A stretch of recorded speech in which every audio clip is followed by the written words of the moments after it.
clearly decrease in the blood sugar. Decrease in the blood sugar in 2-month study is something which is surprising, and also decrease in the weight. Both were found to be decreased with mango. How much is the sugar? What is the variability of the sugars? Once sugar is highly variable, then it causes organ damage. Instead of bread, mangoes. All I can say is that replacing bread in the breakfast is what benefited them. Langara was performing better than others, Safeda and Dasheri. Intermittent fasting, those who were on the time restricted eating of less than 8 hours per day had higher heart attack risk. What it does to the liver ultimately, finally, what it does to the muscle. Some people have shown a hormonal disturbance. Nobody knows for long term what it does. Keto is a very good diet as far as weight loss is concerned. But the keto diet is something which is so-called not very palatable. You take diet, you take exercise, or you take current weight loss drugs. Any of these that you leave, you will gain weight. You do only diet, the muscle mass loss is major loss. You may lose bone also. This is the diet for reversal of diabetes. This is a top diet in the world, proven beyond doubt. Wheat is a good source of protein, fiber.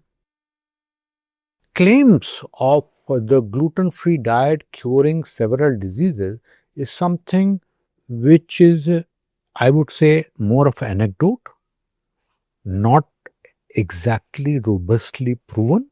In fact, those people who have undergone a gluten-free diet, I say take gluten. If we give almond 30 minutes before the meal, then the sugar post-meal goes down as much as 30 to 40%. In most difficult of the time, Babri Masjid and so on, I would go and check him up every day. Anybody else would have said, oh wait. Never, ever, he said.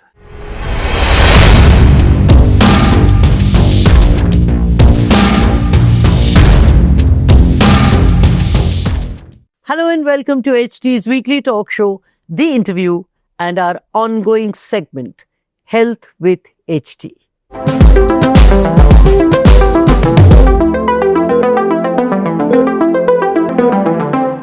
There is good news for diabetics. They can eat mangoes. A recent study has busted the myth of mangoes being the forbidden fruit for diabetics.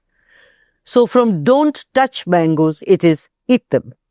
Of course, this comes with riders and a whole lot of information, things we did not know but should know. How to eat and how not to eat a mango. What are the red flags? What are the grey areas? And does consumption of mangoes depends on the kind of diabetes one is suffering from? Many questions, but there is one man with all the answers. Well-known diabetologist Dr. Anup Misra, whose recent research on mangoes is making headlines. But why only mangoes? Dr. Misra busts myths on keto and other fads, intermittent fasting and gluten.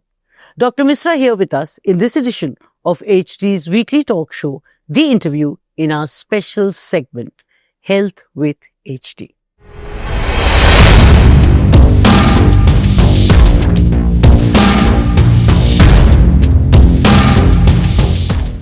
Welcome to the show, Dr. Misra, and thank you for being here with us. Thank you. Let me begin with misconceptions. One extreme is that mangoes should be strictly avoided, and the other that they could reverse diabetes. What is the truth and where does it lie? Truth always lies in between. So, if we say that you don't at all eat mango, that is incorrect. And certainly it is also incorrect that it can reverse diabetes. Let us talk about your research and the findings. What are the big takeaways? There are 3 actually components of this research. So, that makes a research very robust, extremely robust. One component is just a 2 hours experiment where we give mangoes to the sugars repeatedly over 2 hours or so. The other component is 3 days research, where we put a glucose sensor and do the blood sugar monitoring over 3 days, give one group bread and other varieties of mango. And other is more, you can say, practical research, where we give the mangoes, instruct the patient, give the bread, instruct the patients, and follow these people over 2 months' time. And then see, in short-term studies, 2 hours and 3 days studies, it does not worsen sugar either in normal people or in people with type 2 diabetes. And in 2 month study, that is where our major findings lie, that it actually is beneficial in many things, in reducing weight, in reducing sugar in people with diabetes, and improving the lipid profile, which is cholesterol, etc., and also improving the waist circumference. So that is where our findings lie as far as 2 month study is concerned, and that's where there are plenty of surprises, and people are surprised that how can mangoes produce all this. We'll come to surprises later, but let me ask you, what are or what were the grey areas, the unexplored ones, so to speak, and which are those where work is still incomplete? I think this is one of the most complete way of looking at mangoes and its effect on sugar. Most complete way. But if I had more funds, and that is a roadblock, I would probably recruit more people in the study. Which means your sample size would be bigger. Would be more. Number two, again, funding comes in, that I would have done 6 month study or maybe more, maybe longer study. The second thing, which is a roadblock, is that we did research only in 3 varieties of mangoes, and those varieties are popular in North India, especially Delhi. So we looked at Langra, we looked at Dasheri, and these mangoes were available in Delhi, and we could store them because the research went on in the mango season and off the mango season also. Given the more funding, I would have done research in 10 varieties of mango. And over 6 months. Over 6 months. So for example, Alfonso mangoes. I don't have answer to whether Alfonso mango will also have the similar benefit as the Sherry, Langra, etc. Which aspects of your own study surprised you? What were the findings where you said, oh, this I was not expecting? Clearly, decrease in the blood sugar. Decrease in the blood sugar in 2 month study is something which is surprising, and also decrease in the weight with the mango ingestion. So these two things, which are in any patient with diabetes, these are the two crux problems: weight and blood sugar. Both were found to be decreased with the mango ingestion. You know, many studies in the past, and please correct me if I'm wrong, by American institutes have concluded what your research is now saying. So what is the cutting edge of your research or the never before told story? Very interesting question. 3 years back, we reviewed all those studies, and we in fact published a paper. What we found was that there was only one good research from India, and there were 5 or 6 research from US, mostly on Mexican mangoes. These were either smaller number of people were employed in this research, or shorter time, and not encompassing all the parameters that we did. So our research that way is more comprehensive, done with mangoes that we eat, people we see, and the parameters that we want to benefit in a person with diabetes. Which were the parameters which they did not take into account or be? For example, let's say the subcutaneous fat, below the skin, is very important for Indians, because the fat below the skin is something which is inflammatory and causes liver to get inflamed, to pancreas to get inflamed, and the heart disease. All these are correlated to this. Nobody had looked at the subcutaneous side. Using a caliper, we looked at the subcutaneous fat and found that this is also better with mango. So small things which are of importance to our own population. Yeah, the India specific. India is specific. So that is something we looked at and we found it to be beneficial. The other thing which many people did not do is the continuous glucose monitoring. 3 days continuous glucose monitoring. So some person did oral glucose tolerance test, 2 hours test. Some people did a 4-week study, but nobody did all 3 studies together. The advantage of continuous glucose monitoring is that it gives the variability. So how much is the sugar? What is the variability of the sugar? Suppose somebody's sugar is going up like this and down like this and up like this, something like that, and somebody's sugar is just doing this. The variability of sugar is important because once sugar is highly variable, then it causes organ damage.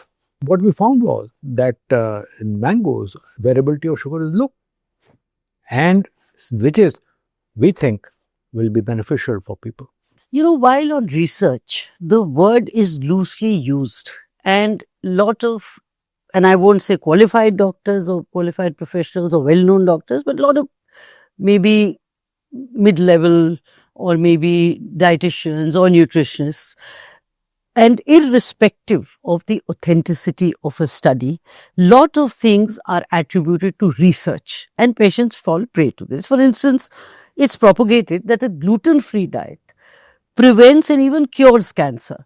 So what do we make of all this and what should a patient believe and not believe? Very important question. If you do study 5 people, it is also research. And if you study 500 people, that's also research. If you just study 500 people, that's one way of doing research. And if you divide them into 2, one group you give gluten and one group you did not give gluten, and follow them up for 5 years and look at the cancer, that's the correct way of doing the research. Randomized control trial. So what our trial actually was, oral glucose tolerance test, their crossover trial. What is crossover trial? Is that I am in mango group. I eat mango. People do my 2-hour sugars. After which I cross over to the other group. No mangoes, only bread. And then, so it's a same person crossed over. Crossover studies are the best studies as far as nutrition is concerned. Now, most of the trials, unfortunately in India, whether you take gluten, you take coconut oil, these things which we eat every day, there is no convincing trial. So when you say no convincing trial, what does that mean? Is it only numbers? Both. So 4 things in the convincing trial. One, you design it well. You design a randomized controlled trial or crossover trial. Then in nutrition trial, match both groups in the best possible manner. So one group has these many males, females, other group also has age, same. Body weight, not much different. Calories, not different. The exercise, same. Once you match all this and one group eats one thing and the other group eats the other thing, then we see. So that is, you design the trial well. The second thing is, this trial goes through a number of experts. I was wanting to ask that, yes. So our trial, for example, was passed to multiple experts. Number 1, Indian Council of Medical Research. Number 2, our own ethics committee, which looked at it in great detail. Number 3, you have transparency in the trial. Which means? Which means, I'm not hiding my trial and hiding my result well, nobody will see. I put it on the web. This is called clinical trial government, where every trial needs registration. Now, most of the Indian trials will not register there. So, I put my design of the trial, everything there.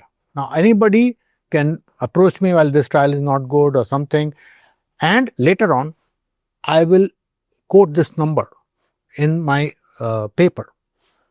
so that it is transparent trial right from the very beginning. Number 4, once I send it to a journal, now there are various kinds of journals. Exactly. So there are non-index journals, number of Indian journals are like that, and there are index journals. So our study, Mango study, published in European Journal of Clinical Nutrition, one of the best nutrition journals. It has taken 6 months for the reviewers to go through 4 rounds. So beside nutrition expert, statistical expert, then only it is accepted. Once it passes through all these benchmarks, then it is a good study. Otherwise, there, like I said, there are many other studies. Yeah, because everyone says this is researched, but it has really no evidence to that research. Another theory is not to eat mangoes as a standalone. So, how to eat and how not to eat a mango, particularly for a diabetic?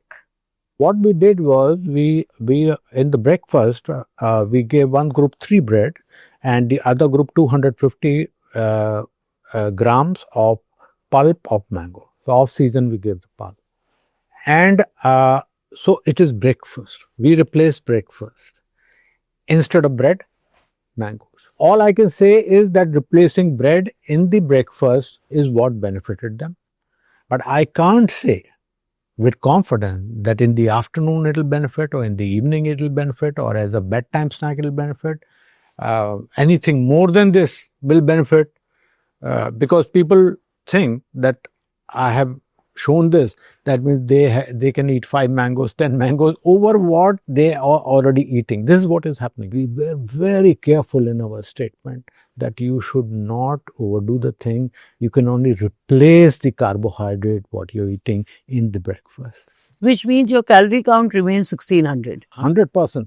That is what the key is. Any distinction between type 1 and type 2 diabetics while consuming mangoes? And I quote, consumption of mangoes depends on the kind of diabetes one is suffering from, unquote. Again, very important statement here. We took only people with type 2 diabetes. So I can't say about type 1 diabetes. But one thing is that there are a couple of studies which have used couple of other nutrients, almonds, etc., in type 1 diabetes and shown benefit. But like you rightly said, I can only vouch for type 2 diabetes. So when you get more funds, there'll be more varieties and also type 1 and maybe a 6-month period. 100%, absolutely. Are there any red flags when it comes to which variety to eat and which ones to avoid? Again, in our study, we showed that in one component of the study, that Langara was performing better than others, Safeda and Dasheri. In the 2-month study, we can only take 2. We did not take Langara because, again, funds. So I would say all 3 are performing in the almost similar manner. And since we have not tested other varieties, so I can't say.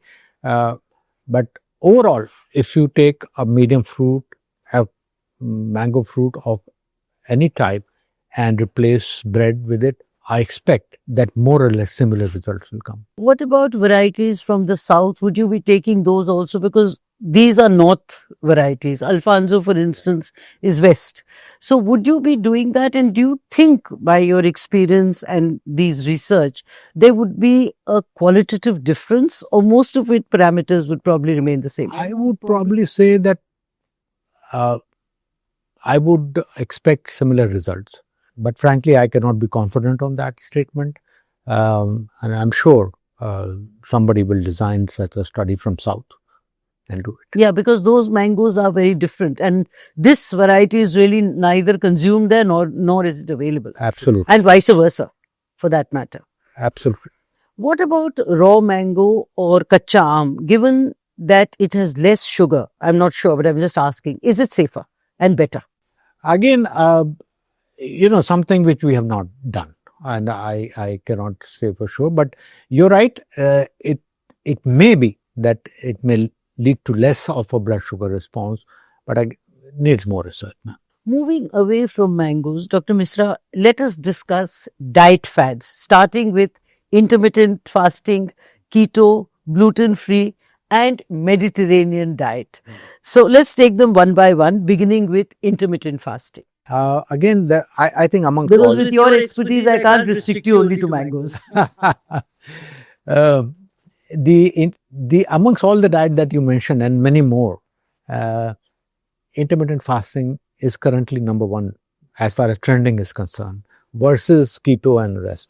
We recently reviewed this subject. Why we reviewed this subject? Because of a controversial study, which was the database was from USA and analyzed by Chinese, and they showed that over 9 years, and there were two assessment right in the beginning at 9 years, intermittent, those who were on the time restricted eating of less than 8 hours per day, rest 16 hours they are not eating, they had higher heart attack risk. Some studies have been done with intermittent fasting alone, and other studies have been done where intermittent fasting was compared to uh, calorie restrictive diets. What is the difference? Intermittent fasting is you eat 8 hours a day and you don't eat 16 hours a day. That is time restricted eating. There are a number of other variants of intermittent fasting. And the calorie restrictive diet is you are prescribed 1600 calorie diet by a dietitian and I want you to lose weight. Then I delete 500 calories out of that. So every day you're eating same meals, but your calories are less. So this is the calorie restrictive or energy restrictive diet. Is that advisable? That is something which is the traditional diet. So, say 40 years back when I was a student in a All India Institute, this is the only diet we were giving the patient, calorie restrictive diet. So, it's a traditional old diet proven. Some studies say that intermittent fasting is performing better as far as weight loss is concerned, as far as blood sugar is concerned, as far as blood pressure is concerned, as far as liver fat is concerned, while other studies do not show any difference between the two. So there is a conflicting data. So, what to believe and what not to believe? What I believe is what I have been practicing for 40 years is calorie restrictive diet. It does no harm and it produces results if a person follows it. Let me give you the flip side of intermittent fasting. I'm eating only 8 hours a day. Then I eat whatever I want. Junk food. People say intermittent fasting is the easiest diet to follow. Absolutely. Nobody says that you eat a healthy diet in those 8 hours. So one of my friends who's a very prominent Supreme Court lawyer, he said, Doc, whatever you say, I'm very happy with this diet. Because I can eat hamburgers. Because I can eat anything in those 8 hours. What it does to the liver ultimately, finally, what it does to the muscle, because some people have shown muscle loss, some people have shown a hormonal disturbance. So plenty of other things have been shown, but nobody knows for long term what it does. Somebody says that I'm doing intermittent fasting. I said, do it at your peril. I'm conservative as far as this is concerned. I will put you on a calorie restrictive diet. Somebody who's a diabetic, on insulin, etc., says intermittent fasting. I said, no. Absolutely not, because you will get into a low sugar situation.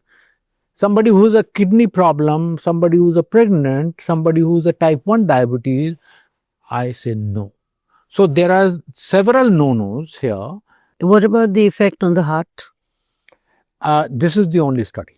This is the only study which showed that the death due to heart disease is more in intermittent fasting. Now, this is a little controversial study. There are a couple of other studies which shown the increase in the cholesterol level. 2-3 more studies have shown that. But people with heart disease, etc., I have said, no, please don't do this. Keto. Keto is a very good diet as far as weight loss is concerned. For short term, it is very good. For in 3 months, 4 months, one can lose 5 kg, 6 kg, 7 kg weight. But number one, the keto diet is something which is so-called not very palatable. very high fat and so on, and every day eating that much of fat. And so it's very difficult, very difficult. Most of the people leave it.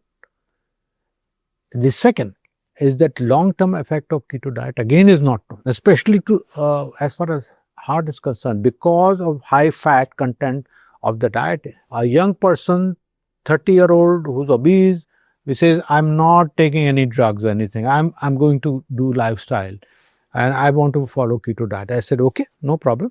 But somebody who's a 70-year-old and obese and has a kidney problem or heart problem or a liver problem, I would strongly advise against keto diet. Isn't it also true that you go on a diet and, like you said, short term, and then when you leave that diet, you put on as much or maybe more weight? Is that true generally of diets?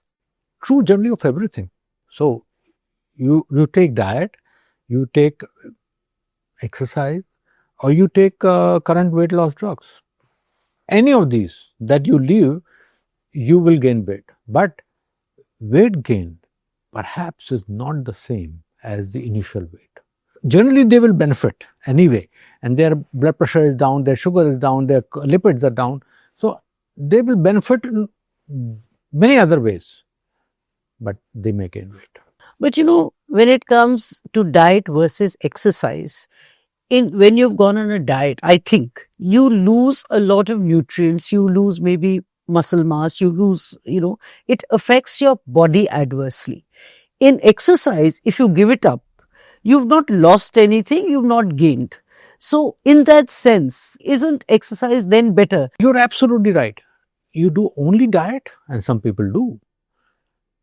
The muscle mass loss is major loss unless you do exercises and resistance exercises and eat enough protein. So, Indians have a low muscle mass. You do the diet, you lose weight, you lose muscle, you may lose bone also. True. So this must be told to the patient that just diet is never enough. Mediterranean diet. Excellent diet. Now, amongst all the diet, this is the diet I vouch for. Now, Mediterranean diet, in the Mediterranean region, people have traditional diet of consisting of plenty of fruits and vegetables, lots of nuts, complex carbohydrate, beans, etc. In fact, 8 to 9 servings of vegetables and fruit and fish. Very good studies available. Long-term data of 8 to 9 years or 10 years is available. What it shows is reversal of diabetes. Now, this is the diet for reversal of diabetes. It has been shown with Mediterranean diet over a period of time. The overall weight comes down, overall blood sugar and reversal of diabetes has been shown, but also heart disease comes down, cancer comes down. The brain, cognitive function, which is not often talked about as far as diet and cognition is concerned, becomes better with this diet. This is a top diet in the world, proven beyond doubt. Not a single parameter worsens. So this is the diet I will vouch for, Mediterranean diet. For Indians, what would you say? Because they can't keep to Mediterranean for very long. So what would you say? A substitute? We can use plenty of millets, besan within the wheat that we are using. So I'm not going to exclude wheat. I'm going to come to gluten. Yeah. So wheat is going to be there. Then I will use plenty of salad. Nowadays, my advice to most of the patients is 2 big katoris of salad before the meals. Plus over the top, you 2 teaspoonful of flaxseed. If you do that, your glycemic response of the main meal is decreased. What about our dal roti? And let me come to the controversial gluten-free, quote unquote, which everyone seems to be now following. So it is something like this, that 1 to 2% of the people have gluten sensitivity. Those people, gluten needs to be excluded, no doubt about it. There are a couple of percentage of people who are not proven to be gluten sensitive, but have gluten like the sensitivity like symptoms. So that makes out of 100, 3 to 4 people. Okay. The rest of the people, in general population, I never exclude gluten. Why do I do that? Because it's a good source. The wheat is a good source of protein, fiber. There is no reason for me to exclude it, but I decrease it. So I decrease it to 50% and 50% other carbohydrates. Makes sense? Gives you good protein, gives you good fiber, and sugar doesn't go up. Claims of the gluten-free diet curing several diseases is something which is, I would say, more of an anecdote, not exactly robustly proven. In my patients, let me tell you practically, I have never excluded gluten. In fact, those people who have undergone a gluten-free diet, and I say take gluten, and they've all done well. So I'm not exactly a fan of gluten-free diet, and some studies have shown over a period of time that it actually doesn't do any good as far as your chronic diseases are concerned, and there is no long-term benefit of this diet in any way. But does it have adverse effects going off gluten? Because we've all grown up with wheat. We've all grown up with a dal roti. So going off it, does it have an adverse effect on your, say, muscle mass, on your bones? In Indian people, they are low on fiber. In general, very low on fiber and low on protein. This is something which is cheapest mode of fiber and protein. One more theory, I will use the word theory, is that you are gluten tolerant. You've grown up on gluten, and then because of an advice, you are taken off gluten. And then you've been off gluten, say, for a year, 2 years, and you've not touched it. You go back on it, or even if you not even go back, but if you sort of maybe have half a roti by mistake, you develop an allergy and an intolerance. Is that true? No, not at all. And many of our patients, like I told you, I put them back on gluten and they have no problems whatsoever.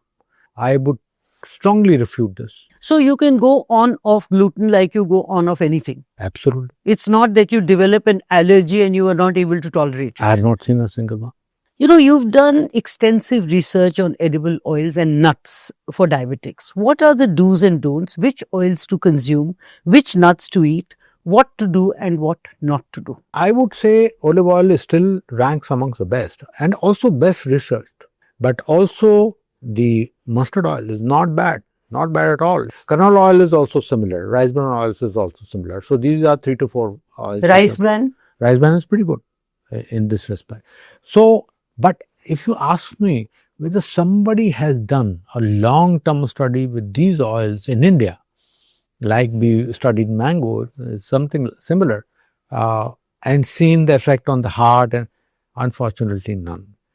We did a study, 6-month study using canola oil, olive oil in people who have fatty liver and found that these are beneficial for their fatty liver, and that we did a decade back.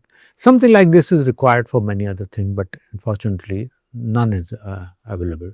So that was as far as oils are concerned. Now nuts world over have been proven multiple studies to be beneficial. We have studied the almond, we have studied pistachios in various ways. You found that they are very good. They decrease, in fact, the sugar a little bit, don't let the weight go up. Another study which was perhaps one of the first in the world was that if we give almond 30 minutes before the meal, then the sugar post meal goes down as much as 30 to 40%. We have more of a post meal hyperglycemia as compared to any other group in the world. While we concentrate a lot on fasting sugar. Correct.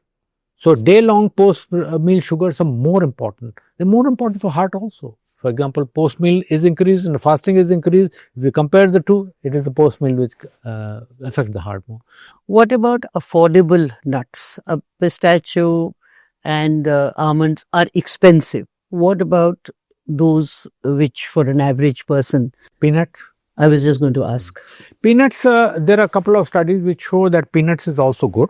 So I would say yes, if you cannot afford that, go for peanuts. Within a limit, within your prescribed calorie limit, you can take peanuts. Prescribed limit is the issue. Is the issue always? Always is the issue. Don't overdo. We never know where to draw the line. Absolutely. So you eat anything beyond your prescribed limit, it will not have the same beneficial effect. So measuring is very difficult, no? Yeah. But if you say that one katori of this, one muthi of this, a usual measure, a housewife will understand. Your work also includes syndrome X in Asian Indians. Though you did this some 10-15 years ago, and now you prefer to talk about pre-diabetes. But just explain this entire thing to me. See, syndrome X is a conglomeration, a collection of factors. Amongst them, predominant is obesity around the abdomen, pre-diabetes, hypertension, high triglyceride, which is the lipid levels in the blood, and low HDL cholesterol, which is a good cholesterol. 3 out of 5 at present is called a person is having syndrome X. In India, I think we have to look for 3 things, and when the patient comes to me, I always measure waist circumference. Second thing is the sugar, and third thing is the blood pressure. If these 3 things are taken care of, then we know that what is the state of affairs and how we should intervene in these people. Waist circumference is something which is important because it is the fat in the abdomen which is most injurious to the body. Fasting sugar is important because you can pull back this fasting blood sugar to normal also. That means patient from pre-diabetes goes back to normal. And on the other hand, it may go back to diabetes. Indians have fastest acceleration from pre-diabetes to diabetes. And today you are pre-diabetes, in 3 months you are diabetic. Why is that? Again, we don't know the real reason, but possibly abdominal fat is one reason. The other fat which is important is the liver fat. Important. And our livers are, again, there is comparative data available from whites versus Indians. Our liver have twice the amount of fat. So that is what we call fatty liver. Fatty liver is now if you start looking for fatty liver in people in this building, for example, you will find 80% of the people will have fatty liver. The more fatty liver is something which is important for 2 angles.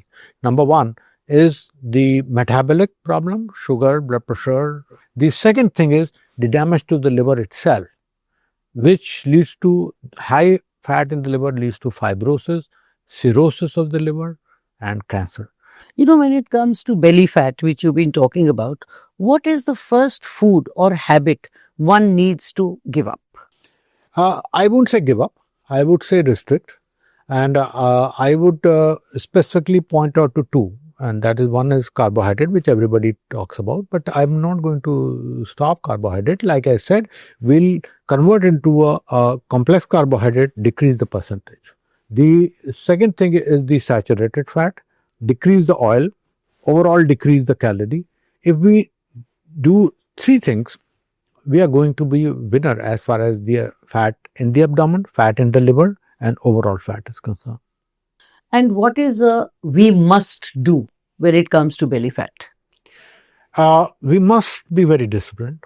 The moment you do a disciplined lifestyle for 3 months and then revert back to old, it comes back with a vengeance.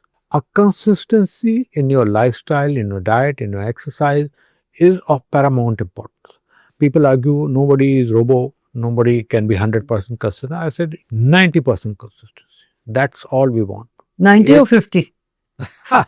50 will not do. 50. It is very difficult to lose belly fat. Very difficult. We've spoken about very serious things, but on a lighter note, you served 2 Indian Prime Ministers, Mr. Vajpayee and Mr. Narasimha Rao. Take me through the VIP syndrome versus an average patient. Difficult question. I would say both the Prime Ministers, they were never VIP to me. They never VIP to me. And let me tell you, Mr. Rao, in most difficult of the time, Babri Masjid and so on, I would go and check him up every day in the morning. Anybody else would have said, oh, wait, I'm doing this. He's talking to somebody or he's never, ever, he said. Always said, Doc Saab, aa jaiye. So I never felt that he was a VIP. He was a patient. Similarly, Mr. Bajpayee, whatever we used to say, he will always follow. They were not VIPs. But Mr. Vajpayee was indisciplined when it came to food. He was a foodie. And when it came to many habits. So, how many of your instructions did he violate? Especially when it came to food. Because he loved good food. Yes, he would probably take anything which is in front of him. So, but if his daughter, son-in-law and others, they used to actually influence what is in front of him. So we used to talk to them and they will restrict. अब ये अच्छा है, ये ले लीजिए, वो अच्छा है, वो ले लीजिए. वो लोग वो करते हैं, उनको हम बता देते हैं कि भाई ये खिलाना. So I think our job was done always. So with Mr. Narasimha Rao, you mentioned Babri Masjid. Did his blood pressure shoot up after the Babri Masjid and when you met him? That's a medical thing. But he maintained his discipline in every way. Later on, when he became a little bit sick and so on, he would still ask me, Doctor Saab, treadmill mein chala लूं? So he said, हाँ 10 minute आप कर लीजिए. Put on his Nike shoes, go on a treadmill. He was that disciplined, amazing discipline for Mr. Rao. Amazing intellectual capacity, amazing ability to take pain from, distress and physical pain. Amazing guy. With you, I have to sign off on a medical question, and that's where I'm going to end this. When it comes to diabetes control, what is the key? Cutting sugar, controlling carbs, or managing overall calories? Managing overall. I would say that if you are looking at only sugar, that we are mistaken. Because sugar is just one part of diabetes management. Weight management is second part. Cardiorespiratory fitness is third part. The cholesterol is very important part. Sugar control, cholesterol control. If cholesterol control is not there, you're going to develop heart attack at some point of time. This will prevent it. And blood pressure control. So if there is a mixture of all this in the right manner and consistency in making it happen, then we are going to be winner. Dr. Anup Misra, thank you very much. Thank you for your time. And thank you for dispelling myths about mangoes and diabetics and making it possible for them to eat them. Thank you. Thank you.